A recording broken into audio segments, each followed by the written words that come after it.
Sir आप लोग को मेरे यूट्यूब चैनल पर स्वागत है। मैं आज हम क्लास 9th मैथमेटिक्स का पार्ट एक संख्या पद्धति को बनाने वाले हैं, जो भाग एक का है, जिसमें हम लोग सीखेंगे संख्या रेखा, प्रकृति संख्या, पूर्ण संख्या और पूर्णांक संख्या और भिन्न संख्या और परिमेय संख्या, इस सब के बारे में आज हम सीखेंगे। तो चलिए हम लोग स्टार्ट करते हैं और फिर यह सब सीखने के बाद अंत में हम पर्सनली प्रश्न एक को हल करेंगे। तो चलिए हम लोग बनाते हैं। यह अध्याय एक है, जो संख्या पद्धति जिसे हम नंबर सिस्टम कहते हैं। इसे बनाने के लिए पहले हम कुछ तत्वों अवयवों के बारे में हमें जानना होगा, उसके बाद हम पर्सनली 1.1 को बनाएंगे। तो चलिए हम लोग, तो पहला टॉपिक है संख्या रेखा। संख्या रेखा किसे कहते हैं? संख्या रेखा का मध्य बिंदु होता है शून्य।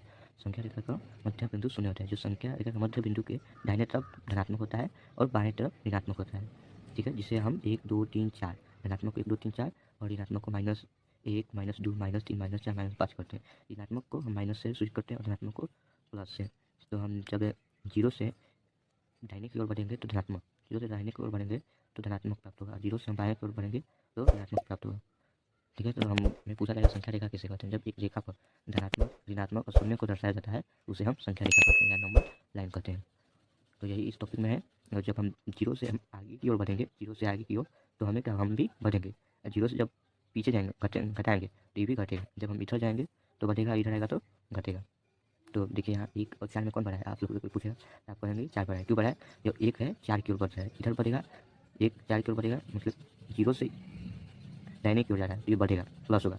अगर 0 से बाएं की ओर जाएगा तो घटेगा, मतलब छोटा होगा, ठीक है। तो अगला टॉपिक पर चलते हैं।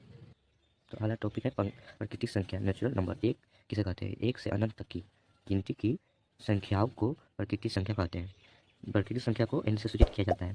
प्राकृतिक संख्या किसे कहते हैं? 1 से अनंत तक की गिनती की संख्याओं को प्राकृतिक संख्या कहते हैं। इसे हम n से सूचित करते हैं। किसे सूचित करते हैं? तो n से सूचित करते हैं। और जैसे में होता है 1 2 3 4 5 6 7 8 डॉट डॉट डॉट, मतलब बहुत सारा, ये अनंत तक होता है। प्राकृतिक संख्या अनंत तक होता है। इसे संख्या रेखा पर भी दर्शाया जाता है, जो 0 के दाहिने तरफ होता है, उसे हम प्राकृतिक संख्या कहते हैं। अगला टॉपिक है पूर्ण संख्या। पूर्ण संख्या किसे कहते हैं? शून्य से लेकर अनंत तक की गिनती की संख्याओं को पूर्ण संख्या कहते हैं। पूर्ण संख्या को W से सूचित किया जाता है। पूर्ण संख्या जैसे में होता है 0 1 2 3 4 5 6 7। जब प्राकृतिक संख्या में 0 शामिल करते हैं तो यह पूर्ण संख्या बन जाता है। या जो संख्या रेखा पर भी होता है, संख्या रेखा पर 0 को शामिल कर दाएं की ओर जो बढ़ता है उसे हम कहते हैं पूर्ण संख्या, ठीक है। पूर्ण संख्या एक प्रकार का प्राकृतिक संख्या में 0 जब शामिल करेंगे तो हम पूर्ण संख्या भी प्राप्त कर सकते हैं। जैसे कि यह प्राकृतिक संख्या 1 2 3 4 5 6 अनंत, ठीक है। जब इसमें हम 0 शामिल करेंगे, जब हम इसमें 0 शामिल करेंगे तो यह पूर्ण संख्या बन जाता है, ठीक है। उसी प्रकार से यह है 0 से लेकर अनंत तक की गिनती की संख्या को पूर्ण संख्या कहते हैं, जिसे हम W से सूचित किया जाता है। जैसे 7 से अनंत तक होता है, ठीक है, इसमें 0 शामिल किया गया है तो यह पूर्ण संख्या बन गया है। अगला टॉपिक है पूर्णांक। पूर्णांक किसे कहते हैं? पूर्ण संख्याओं के साथ ऋणात्मक संख्याओं का संग्रहण को पूर्णांक कहलाता है, जिसे हम Z से सूचित किया जाता है, ठीक है। पूर्ण संख्या किसे कहते हैं? अभी आप पूर्णांक संख्या किसे कहते हैं? अभी आप पढ़े पूर्ण संख्या, जो 0 से दाएं की ओर होता है, जो संख्या रेखा पर 0 से दाएं की ओर होता है उसे हम पूर्ण संख्या कहते हैं। और जो संख्या रेखा के 0 से बाएं की ओर होता है उसे हम कहते हैं ऋणात्मक संख्या। तो जो शून्य और धनात्मक ऋणात्मक जो सब का संग्रह होता है उसी को हम पूर्णांक संख्या कहते हैं, ठीक है। पूर्णांक संख्या किसे कहते हैं? पूर्ण संख्या जो 0 से दाएं की होता है और जो ऋणात्मक संख्या होता है जो 0 के बाएं की होता है, दोनों का संग्रह होता है, मिलान मिलता है तो पूर्ण संख्या बनता है। जैसे में -4 -3 1 हो गया, 2 हो गया, 4 हो गया, 5 हो गया और 0 भी हो गया। और यह अनंत तक इधर से भी होगा और -5 6 7 8 अनंत तक भी रहेगा।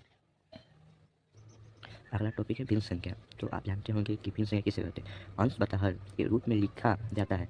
भिन्न संख्या को अंश बटा हर के रूप में लिखा जाता है, उसे भिन्न संख्या कहते हैं। जैसे में 2/3 1/2 -3/4 72/25 और 4 और 5 को भी भिन्न संख्या कहते हैं। 4 5 को भिन्न संख्या कहते हैं। इसके बदला में हम 1 लगा दे सकते हैं, इसके बदला में हम 1 लगा सकते हैं, तो यह अंश बटा हर के रूप में हो जाएगा। तो इसको भी हम भिन्न कर सकते हैं, क्योंकि इससे हम 1 से 4 से भाग देंगे तो 4 ही प्राप्त होगा, 1 से 5 भाग देंगे तो 4 ही प्राप्त होगा। तो भिन्न किसे कहते हैं? जो अंश बटा हर के रूप में लिखा जाता है उसे हम भिन्न कहते हैं, ठीक है। तो अगला टॉपिक है परिमेय संख्या। अगला टॉपिक है जो परिमेय संख्या है। किसे कहते हैं? परिमेय संख्या ऐसी संख्या जिसे P/Q के रूप में लिखा जा सके, जिसमें P तथा Q दोनों पूर्णांक हो तथा Q शून्य ना हो। Q जो है बराबर 0 ना ही हो। यहाँ देखिए लिखा भी गया है Q जो है शून्य ना हो, इसे हम परिमेय संख्या कहते हैं और इसे हम Q से सूचित किया जाता है। परिमेय संख्या को हम Q से सूचित किया जाता है। हम लोग परिमेय संख्या किसे कहते हैं? जो P/Q के रूप में लिखा जाए, ठीक है। लेकिन Q जो हो शून्य नहीं होना चाहिए, Q को शून्य नहीं होना चाहिए, उसे हम परिमेय संख्या कहते हैं, ठीक है। तो देखिए जैसे में यहाँ 4/5 5/4 3/2 और 0/1, 0/1 भी एक परिमेय संख्या है। अगर हम 1/0 लिखते हैं, 1/0 तो यह परिमेय संख्या नहीं है, क्योंकि क्यू जो है 0 के बराबर नहीं होता है। देखिए यहाँ बताया गया है क्यू 0 के बराबर नहीं होता है, तो पी को 0 रख सकते हैं लेकिन क्यू को 0 नहीं रख सकते हैं। यह भी एक प्रकार का शून्य, यह भी एक प्रकार का परिमेय संख्या है। ठीक है, परिमेय संख्या है। चलिए तो हम इसी परिमेय संख्या पर कुछ उदाहरण का प्रश्न बना लिया जाए। तो यह उदाहरण के क्वेश्चन है, इसको हम लोग हल करते हैं। देखिए यह कह रहा है, दो परिमेय संख्याओं के बीच परिमेय संख्या ज्ञात कीजिए। प्रश्न है एक तथा दो के बीच 3 परिमेय संख्या ज्ञात कीजिए। क्या करें? 1 और 2 के बीच 3 परिमेय संख्या ज्ञात करना है। ठीक है, इसको हम पहले बनाएंगे, हल करेंगे तभी हमें अगला टॉपिक बुझाएगा और प्रश्नावली तभी बनेगा। यह उदाहरण का क्वेश्चन है, तो चलिए इसको हम बनाते हैं। तो देखिए यहाँ कहा है 3 परिमेय संख्या निकालना है, 1 2 के बीच में 3, तो हम यहाँ लिखेंगे हल। ठीक है, तो यहाँ जितना भी परिमेय संख्या निकालना हो उसमें 1 जोड़ेंगे। ठीक है, इसमें कितना परिमेय संख्या निकालना है? इसमें 3 परिमेय संख्या निकालना है। कितना? 3 में हम 1 जोड़ेंगे, तो यहाँ हम 3 + 1 करेंगे तो हमें प्राप्त होगा 4। कितना प्राप्त होगा? 4। तो हम इसे 4/4 लिख देंगे। इसे हम 4/4 लिखेंगे, जो इसमें और इसमें गुना करेंगे, जिसका हम अंश को बराबर बराबर आना चाहिए गुना करने पर, भले हर बराबर बराबर आना चाहिए, सॉरी अंश नहीं। तो हम यहाँ 1 यहाँ 2, दोनों के बीच में 3 परिमेय संख्या निकालना है। तो इसके लिए हम पहले 1 जोड़ेंगे 3 में, तो 4 होगा, 4/4 से गुना करेंगे। चलिए गुना करते हैं, फिर इसमें भी 4/4 से गुना करेंगे।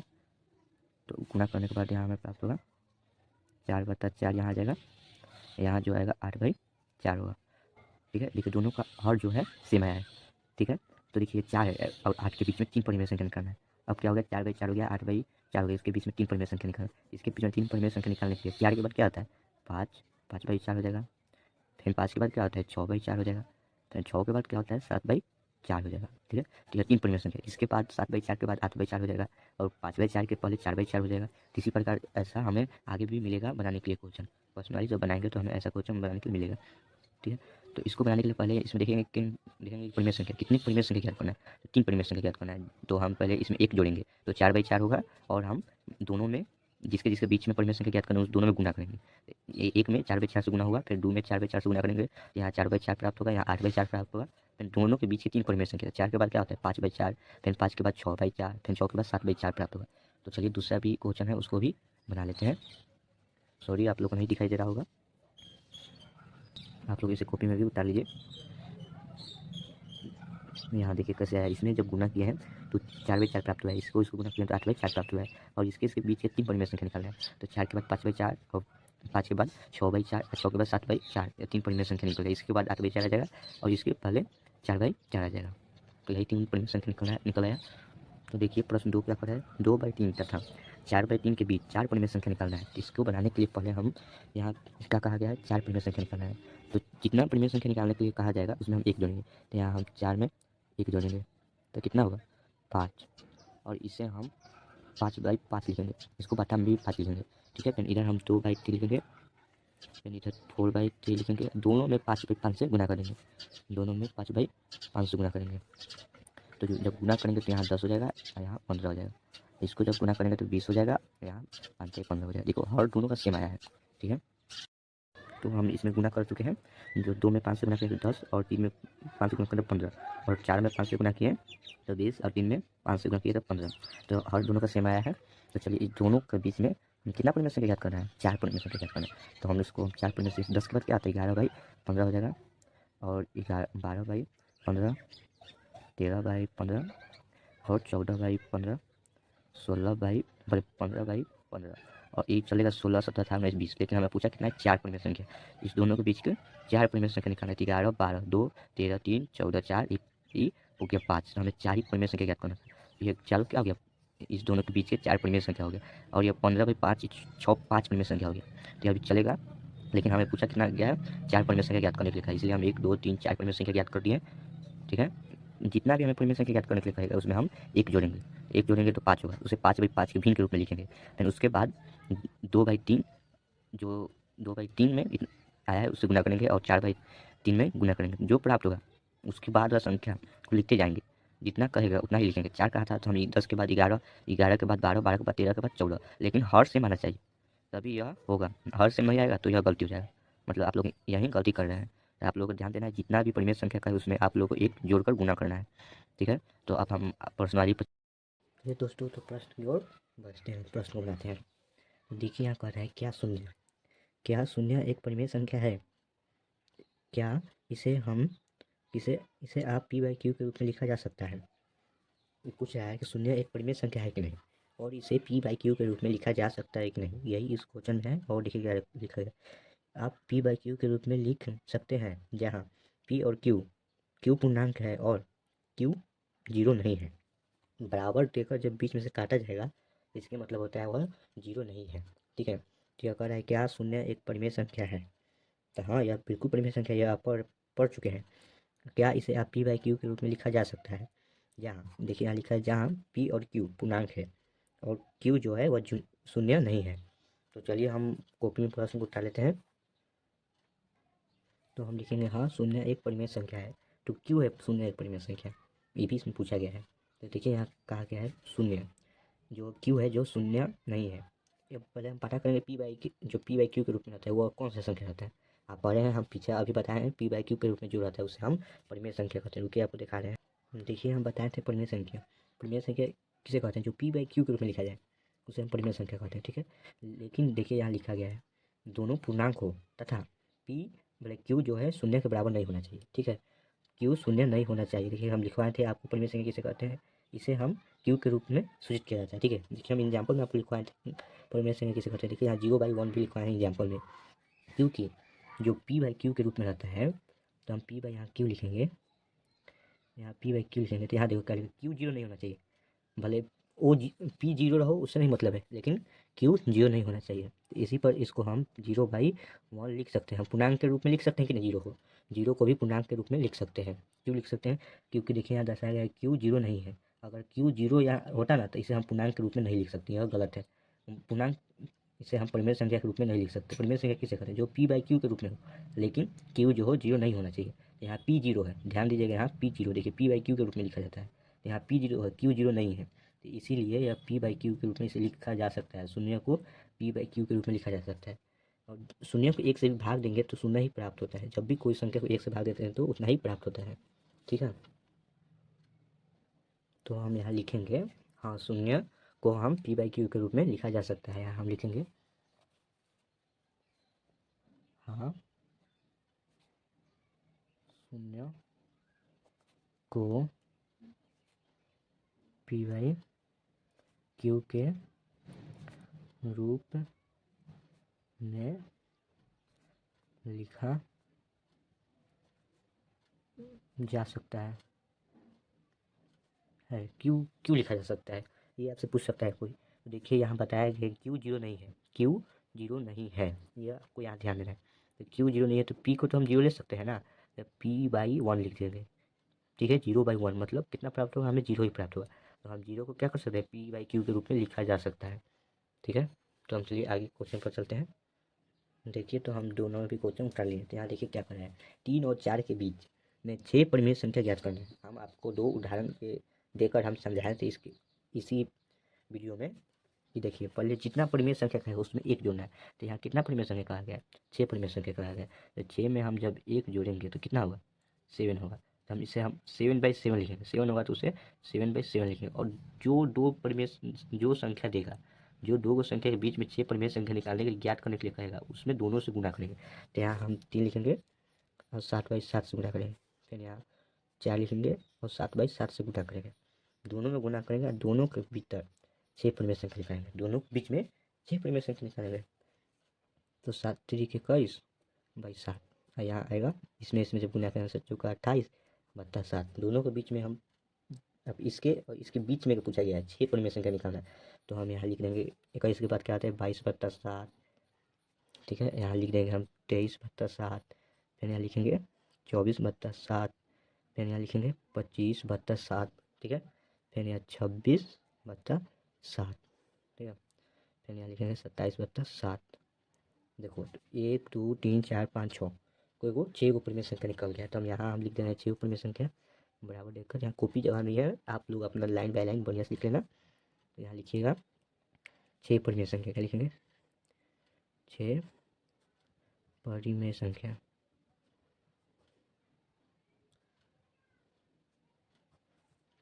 तो 6 परिमेय संख्या कितना कौन कौन आया? 22/7, 23/7, 24/7, 25/7, यहाँ 26/7, 27/7। देखिए 6 परिमेय संख्या आ गया। इसमें आप ध्यान से देखिएगा, सब तरीके हर सेम है, सबका हर सेम है, तभी हम इसका लाइन बाई लाइन इसको हम खाली नंबर बाई नंबर लिखते चल रहे हैं। तो यहाँ ध्यान देना है कि यहाँ हमको हर जो है सेम लाना है, इसीलिए हम 7/7 लिखे हैं। ठीक है, जब भी कोई बीच के परिमेय संख्या निकालने के लिए कहेगा, जितना भी कहेगा उसमें एक जोड़ना है। 6 का है, 6 में 1 जुड़े तो 7 हुआ। इसको हर भी उतना ही लेना है, 7/7 लेना है, फिर दोनों में गुना करना है, फिर जितना आएगा। यहाँ कितना है? 7/1 21/7 आया है, यहाँ 28/7 आया, और इन दोनों के बीच में 6 परिमेय संख्या निकालना है। ठीक है, इन दोनों के बीच में परिमेय संख्या कितना आया? 22/7, 23/7, 24/7, 25/7, 26/7 और 27/7। यह 6 परिमेय संख्या निकल गया। किसका किसका बीच में का? 3 और 4 के बीच में 6 परिमेय संख्या निकल गया। तो चलिए आगे वाला क्वेश्चन बनाते हैं। देखिए 3 नंबर क्वेश्चन क्या कह रहा है। 3/5 और 4/5 के बीच से 5 परिमेय संख्या ज्ञात करना है। यह भी उसी पर क्वेश्चन है, सिर्फ इसे भिन्न के रूप में दिया गया है। तो यहाँ ध्यान लीजिएगा, कितना परिमेय संख्या ज्ञात करने के लिए कहा है? 5 परिमेय संख्या। जितना भी कहेगा उसमें 1 जोड़ देना है। तो यहाँ हम लिखेंगे 5 + 1 कितना होगा? 6। कितना होगा? 6। तो इसे हम हर बटा अंश, दोनों को हमें हर बटा अंश के रूप में लिखेंगे इसे। ठीक है, तो दोनों को हम सेम सेम लिख देंगे, 6/6 होगा। ठीक है, अब हम क्या करेंगे? 3/5 में गुना करेंगे 6/6 से, और 4/5 में गुना करेंगे 6/6 से, और जितना भी आएगा उसके बीच में कहा गया है, उसके बीच में 5 परिमेय संख्या निकालना है। जितना भी आएगा उसके बीच में 5 परिमेय संख्या निकालेंगे। ठीक है, यहाँ देखिए कितना आया है। हमको इसको काटना, काट कुट नहीं करना है, डायरेक्ट गुना करना है। तो यहाँ कितना आ जाएगा? 18/30। यहाँ आ जाएगा 24/30। अब इस दोनों के बीच में 5 परिमेय संख्या निकालना है। ठीक है, तो देखिए 5 परिमेय संख्या निकालना। देखिए इसके बाद 18 के बाद क्या आता है? 19। 19/30। देखिए 30 सेम है दोनों का, तो हम ले सकते हैं 19, 20/30, 21/30, 22/30, 24/30।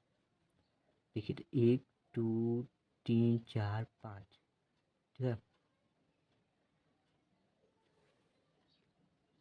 सॉरी यहाँ 23/30 होगा। ठीक है, देखिए अब 18 और 24 के बीच में 5 परिमेय संख्या निकाल दी। देखिए 18 के बाद 19, 20, 21, 22, 23, एक लाइन से 5 लिखेंगे, उससे बेसी नहीं। इसके बाद क्या आ जाएगा? 24,000। लेकिन 24/30 लिखेंगे तो इस दोनों के बीच में कहा गया है। ठीक है, इसीलिए हम 18/30 नहीं लेंगे, ना ही 24/30 लेंगे। इसके बीच में जो संख्या आएगा वही 5 परिमेय संख्या हो जाएगा। ठीक है, तो यहाँ लिख देंगे, यहाँ हम कि 5 परिमेय संख्या लिख देंगे। 5 परिमेय संख्या बराबर 5 परिमेय संख्या आ गया। 1 2 3 4 5। तो यही हमारा क्या हो जाएगा? आंसर हो जाएगा। ठीक है, जब भी कोई भी कितना भी संख्या कहो परिमेय संख्या निकाले, बस एक जोड़ना है। 5 का है, 5 में एक जोड़िए 6, उसे हर बाई P/Q के रूप में लिख देना है। फिर उस दोनों को दोनों तरफ गुना करना है, एन एक तरफ, दोनों तरफ गुना करना है, और जितना आएगा उसके बीच में कहा गया, यहाँ ध्यान दीजिएगा, यहाँ लिखा गया है बीच में। दोनों के बीच में देखिए यहाँ 5 परिमेय संख्या किया गया है। तो इसके 18 के बाद 19, 19 के बाद 20, 20 के बाद 21, 21 के बाद 22, 22 के बाद 23, 23 के बाद 24 लेंगे? नहीं लेंगे, क्योंकि 24 के बीच में लेना है और 18 के बीच में। ठीक है, तो हम चलते हैं चौथा नंबर क्वेश्चन बनाने के लिए। उसको भी हम उठा लेते हैं कॉपी में। इसे ध्यान से आप उठा लीजिएगा, अपना कॉपी में साफ सुथरा लिखिएगा, क्योंकि हम बता रहे हैं तो यहाँ थोड़ा तो 4 नंबर क्या है। देखिए नीचे दिए गए कथन सत्य है या असत्य है, कारण के साथ उत्तर दीजिए। यह कह रहा है नीचे दिए गए जो प्रश्न है वो सत्य है का सत्य है, इसके कारण के साथ हमें बताना है। ठीक है, तो ये पहला नंबर पढ़ेंगे, क्या कह रहा है? प्रत्येक प्रकृति संख्या की एक पूर्ण संख्या है। प्रत्येक प्रकृति संख्या है, क्या यह एक पूर्ण संख्या है? हाँ, पूर्ण संख्या है। क्यों है? इसका कारण भी देना है, तो हम अभी आप लोग को बताते हैं।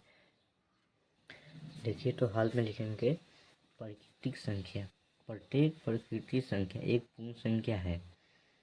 ठीक है, यह सत्य है। क्यों सत्य है? पूर्ण संख्या किसे कहते हैं? आप लोग को समझाएं पूर्ण संख्या किसे कहते हैं। पूर्ण संख्या बराबर होते हैं 0 प्लस प्रकृति संख्या। ठीक है, जब हम प्रकृति संख्या में 0 जब शामिल करते हैं तो हमें क्या प्राप्त होता है? पूर्ण संख्या प्राप्त होता है। क्या प्राप्त होता है? पूर्ण संख्या। प्रकृति संख्या किसे कहते हैं? 1 2 3 4 5, ये सब चलते रहेगा, अनंत तक जाएगा, कितना जाएगा, अनंत तक जाएगा। ये प्रकृति संख्या होता है वह एक से स्टार्ट होता है, ठीक है, एक से। तो क्वेश्चन में क्या कहा गया है, सभी प्रकृति संख्या क्या पूर्ण संख्या है? हाँ एकदम है। अब आप बताइए 2 और 1, कोई कहेगा 1 में क्या 2 है? 1 में 2 है, हाँ जरूर है। 1 + 1 तब ना 2 बना है। तो 1 में तो 2 छुपा हुआ है। अब हम कहेंगे 2 1 में छुपा हुआ है? नहीं, छुपा हुआ नहीं है, ठीक है। तो ये सत्य है। क्यों सत्य है आपको समझाएं। पूर्ण संख्या क्या होता है? शून्य प्लस प्रकृति संख्या। प्रकृति संख्या के आगे जीरो शामिल हो जाता है तो उसे हम पूर्ण संख्या कहते हैं, ठीक है। जीरो से लेकर अनंत तक की संख्या को पूर्ण संख्या कहते हैं। और प्रकृति संख्या जो 1 से स्टार्ट होता है, ठीक है। तो यह क्वेश्चन में पूछा गया है प्रत्येक प्रकृति संख्या एक पूर्ण संख्या है। हाँ सत्य है, प्रत्येक प्रकृति संख्या एक पूर्ण संख्या है, क्योंकि प्रकृति संख्या 1 से स्टार्ट होता है। 1 2 3 4 अनंत तक की संख्या, 1 से अनंत तक की संख्या पूर्ण संख्या में होती है। 1 से अनंत तक की संख्या, देखिए यह क्वेश्चन कर रहा है प्रत्येक पूर्ण संख्या, प्रत्येक पूर्ण एक, देखिए 4 का 2 नंबर कर रहा है प्रत्येक पूर्णांक एक पूर्ण संख्या है। प्रत्येक पूर्णांक एक पूर्ण संख्या है, यह एक असत्य है। क्यों है? देखिए पहले हम लिखेंगे हल। प्रत्येक पूर्णांक एक पूर्ण संख्या है, यह असत्य है। क्योंकि पूर्णांक जो होता है, आप लोग हम बताए हैं इसी वीडियो में पूर्णांक किसे कहते हैं, इसलिए आप लोग एग्जाम्पल सब लिखवा चुके हैं, ये आप लोग आगे चल के आसानी हो। तो पूर्णांक संख्या किसे कहते हैं? पूर्ण संख्या प्लस ऋणात्मक संख्या। पूर्णांक संख्या किसे कहते हैं? पूर्ण संख्या प्लस ऋणात्मक संख्या। आप भी जानते हैं क्योंकि आपको भी हम समझाए हैं। तो पूर्ण संख्या जैसे ये 0 से शुरू होता है, 1 0 1 2 3 अनंत तक ही चलते आएगा, ठीक है। ऋणात्मक संख्या -1 -2 और -3, ये भी अनंत तक चलते हैं, ठीक है। तो यह क्या करें, प्रत्येक पूर्ण संख्या, प्रत्येक जो है पूर्णांक, प्रत्येक पूर्णांक एक पूर्ण संख्या नहीं, जो पूर्णांक जो है 2 चीज़ से मिलकर बना है। कौन कौन संख्या से मिलकर? पूर्ण संख्या से और ऋणात्मक संख्या से। अगर यह कहा गया है इसमें कि प्रत्येक पूर्णांक संख्या केवल पूर्ण संख्या से बना गया है, नहीं, पूर्ण संख्या कैसे बना गया है? पूर्ण संख्या को बनाने में हमें क्या क्या आवश्यकता है? भले पूर्ण संख्या, पूर्णांक संख्या को हमें बनाने में कौन कौन चीज़ की आवश्यकता पड़ रहा है? पूर्णांक को बनाने में कौन कौन चीज़ की आवश्यकता पड़ रहा है? तो वह है पूर्ण संख्या प्लस ऋणात्मक संख्या। केवल पूर्ण संख्या से पूर्णांक नहीं बनता है, केवल पूर्ण संख्या से पूर्णांक नहीं बनता है, इसलिए यह असत्य है, ठीक है। केवल पूर्ण संख्या से पूर्णांक नहीं बनता है। पूर्णांक कब बनता है? जब पूर्ण संख्या प्लस ऋणात्मक संख्या दोनों जब मिलेगा तब जाकर पूर्णांक बनेगा, ठीक है, तब जाकर पूर्णांक बनेगा, ठीक है। तो अगला क्वेश्चन चलते हैं 4 का 3 नंबर। चलिए तो अगला क्वेश्चन हम उठा लेते हैं 4 का 3 नंबर। तो यह 4 का 3 है, देखिए कह रहा है प्रत्येक परिमेय संख्या एक पूर्ण संख्या है। प्रत्येक परिमेय संख्या एक पूर्ण संख्या होता है। तो यह असत्य है। क्यों असत्य है? क्योंकि परिमेय संख्या कैसे बना होता है? पूर्ण संख्या प्लस ऋणात्मक संख्या प्लस भिन्न संख्या, यह तीनों जब मिलकर यह परिमेय संख्या बनाता है। जो पूर्ण संख्या, ऋणात्मक संख्या और भिन्न तीनों मिलकर पूर्ण संख्या बनाता है। तो इसमें कहा गया है केवल पूर्ण संख्या का नाम लिया गया, तो यह गलत है, यह सत्य है। क्यों सत्य है? क्योंकि केवल परिमेय संख्या से यह नहीं बना गया है, यह तीनों मिलकर परिमेय संख्या बनता है। यह इसे आप ध्यान से उतार लीजिएगा, और यह वीडियो अच्छा लगे तो कमेंट में कीजिएगा। कोई और पार्ट को आप इस तरह का वीडियो देखना पसंद करते हैं तो आप हमें फॉलो भी कर सकते हैं। वीडियो को देखिएगा, जब आपसे नहीं बनेगा तब अपने से बनाने का प्रयास